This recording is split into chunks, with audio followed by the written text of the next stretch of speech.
কাল বিয়ে বাড়ি এখনো পর্যন্ত আমাদের কেনাকাটা কমপ্লিট হয়নি, সেই জন্য আমি আর নব দুজনে মিলে বেরিয়ে পড়েছি ডায়মন্ড হারবার যাওয়ার উদ্দেশ্যে। কিছু জিনিসপত্র কেনার আছে।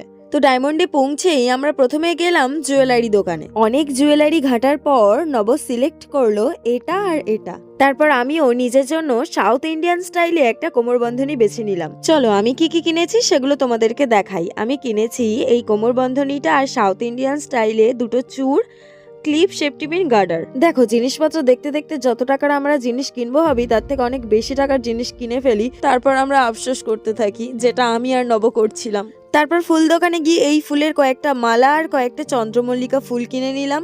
তারপর পাঞ্জাবি দোকানে গিয়ে নব কিনলো এই পাঞ্জাবিটার বাবার জন্য। শপিং করবো আর খাবো না সেটা কি হতে পারে, তো আমি আর নব দুজনে মিলে ভেজিটেবল চপ আর মোমো খেয়ে নিলাম। তারপর অটো করে চলে এলাম বাড়ি।